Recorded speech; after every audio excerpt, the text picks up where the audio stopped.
Mob Psycho 100 is fucking great. Why is it so great? Let me explain. I've always enjoyed One's works, especially One Punch Man, for its over-the-top, epic fights, and peak fiction that would make my 10-year-old self jump in joy.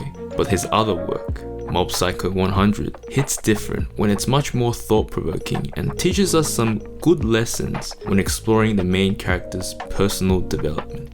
Mob Psycho's colourful palette and weird character designs may deceive you at first into thinking it's just another action, comedy, slice of life show, but there's something there that's really special.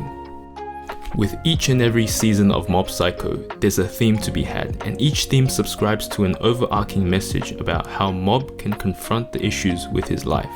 But this in turn allows Mob to grow as a person, whilst also imparting some of that life lesson to us viewers as well. Several characters also realize aspects of themselves that can be improved on. So let's get into the meat and potatoes of this video, shall we? I'm gonna show you just how meaningful some of the ideas in Mob Psycho 100 can become in Season 1 and Season 2. I wish I could cover Season 3, but it hasn't come out yet, but I'm super fucking hyped.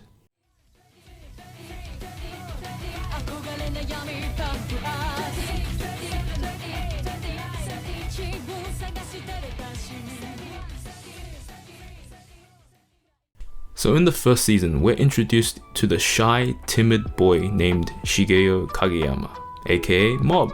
Wow, a bowl cut, huh? It's like I'm staring into a mirror. Okay, anyway, he doesn't have any outstanding achievements in school and isn't fit and doesn't really have the best grades. But what sets him apart from the other characters is that he's an Esper. Him being an Esper is an important aspect of Season 1 that we'll touch on later. As the story progresses, we find out that he uses his power to exorcise evil spirits and works under the guy named Reigen, who takes advantage of him for his exorcism company even though he himself has no powers. Man, I love Reigen. Why, you say? Well, he's more than just a con artist. He's also Mob's entire reason for being able to keep going on in life, despite having special psychic powers. Despite Reigen being a dumbass and a comedy relief character, he's unknowingly the catalyst for Mob's growth.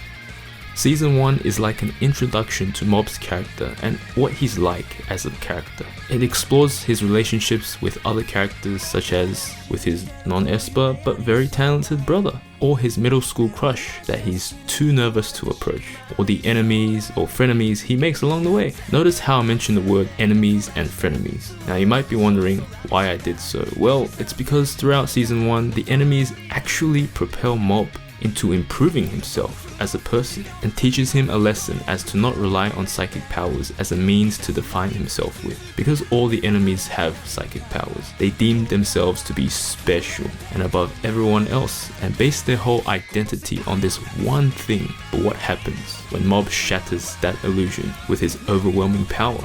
Well, the villains begin to realize they have nothing else of value to provide because they haven't worked on improving themselves with skills, forging bonds and friendships, or even just working out. This is precisely what Teru Hanazawa realized when fighting Mob in the first season, much like all the other villains. Dimple, Claw. What separates Mob from these villains is that he has made bonds and tries to improve himself as a person for himself and others. And also, when you view yourself above everyone else, it just becomes lonely at the top, doesn't it? Well, Mob doesn't need to take the burden of being alone anymore, as he has friends to lean on and realizes his powers are just another extension of his personality, but it's not what defines him, unlike the villains. So let's fast forward a bit into the future. So during the final battle against Claw Division's leader, Mob has his back against the wall, and Reigen and everyone else is there to help. But whilst fighting, Reigen grabs onto Mob and lets him know it's okay to rely on others, and Mob realizes his gratitude towards his friends and the bonds he has made in that final battle. He doesn't need to take the burden anymore, and he's grateful for being able to lean on others. And thus, a strong surge of emotion is what makes Mob's power grow even stronger, and thus granting Reigen with 1000% of his gratitude.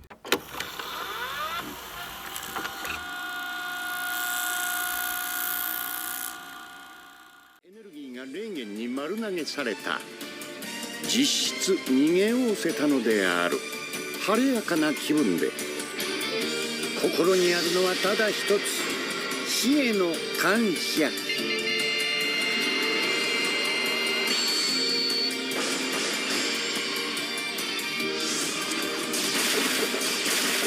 シャボン玉か？触れるもの全てを飲み込み消滅させてしまう黒玉。 Reagan then proceeds to slap the shit out of Claude. The end. No, I'm just kidding. There's obviously a season 2, so much more fun and character development can be had, and it's not solely just Mob.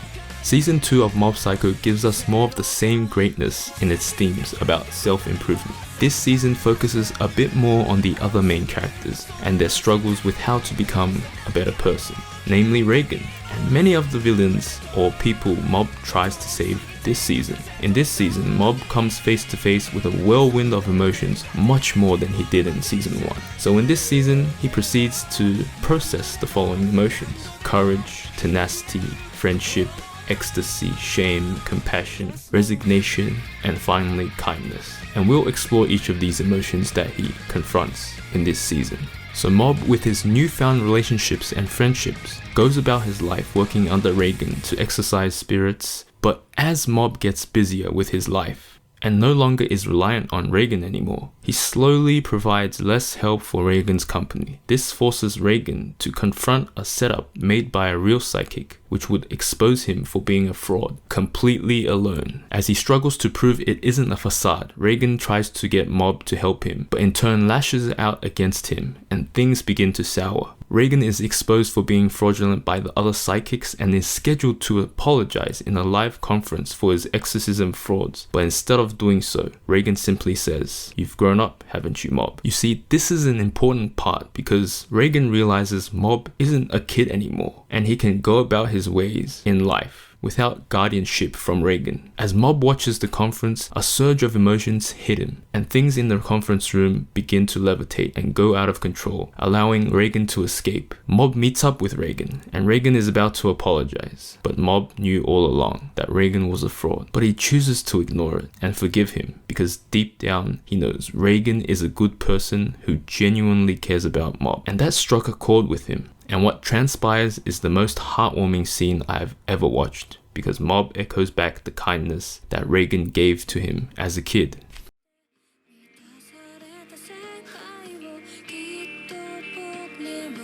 お前知ってる？何をですか？俺の正体。ネットとか雑誌とか見てねえの？そんなの知ってましたよ、最初から。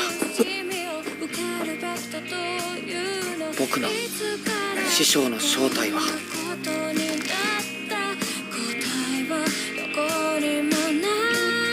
いいやつだ。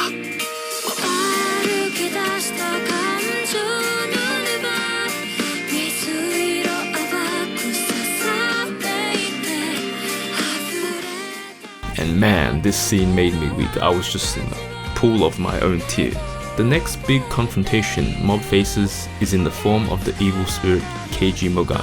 You know him, it's that fucking bastard.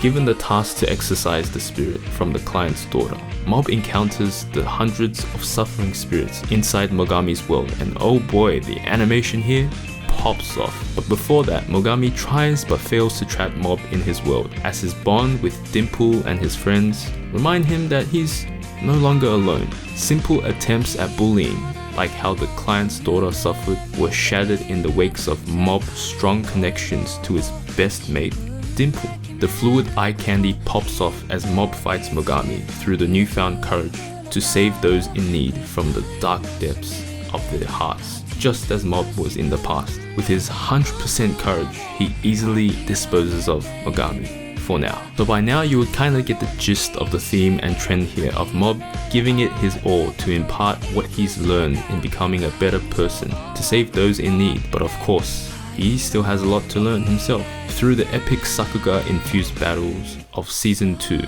the confrontations of villains in this season provides us with more perspective on how Mob's growth has reached a point where he now tries to help those around him, but not everyone can be saved. Some people, like Mogami, can never be saved. So let's jump a little bit forward in time. For the next antagonist, Serizawa, all his life, he had been outcast by society, keeping to himself and being too afraid to interact with the world that didn't care for him. Suzuki extended a hand to him by pretending to care about him, giving him a job and purpose. However, when Mob engages him, he sends back Serizawa's attack, which floods him with Mob's own struggles making friends. But as we know, making friends with your own efforts, slowly but steadily, is a more meaningful process than the hollowness of Suzuki's deal. Serizawa realizes this and stands back. At this point, we can see that Mob really has grown and demonstrates so much empathy for people, even antagonists. Fast forward a little bit, Suzuki absolutely destroys his son, and then Mob proceeds to engage with him. What transpires is an epic battle between Mob and Suzuki going all out. Mob in the process begins to enjoy the battle due to Suzuki being incredibly strong and also him taunting Mob. Mob loses himself in ecstasy and then is reminded of what's important by his friends. Through the power of Nakama. He realizes this and controls his emotions and begins to feel shame. And that's important because Mob can catch himself and realize the error of his ways mid-battle, whereas Suzuki cannot. Mob really tries to save Suzuki, but he's failing. In the end, Suzuki is like a reflection of what Mob would have become if it weren't for the countless beacons of light shining through the darkness of one's heart. So in a way, Mob defeating Suzuki is him trying to come to terms of how his life is no longer shrouded in darkness. In a similar sense, Serizawa, the umbrella guy, is a reflection of Mob's lonely and sheltered past. Mob tries to show compassion and kindness whilst he resigns from finishing Suzuki off. By displaying such kindness to Suzuki and making him rethink his ways of viewing the world, he's able to absorb Suzuki's overloaded power and in turn save him and finally be able to forgive him.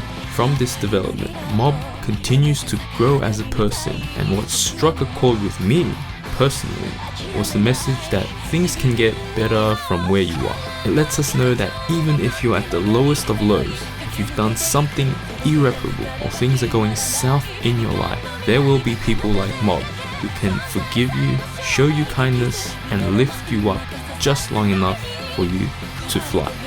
So what's next for Mob Psycho? Well, I'm super hyped for season 3 and how Mob's character can develop from there. And let's not forget the sweet, buttery smooth animation that goes along with it. And again, thanks for watching.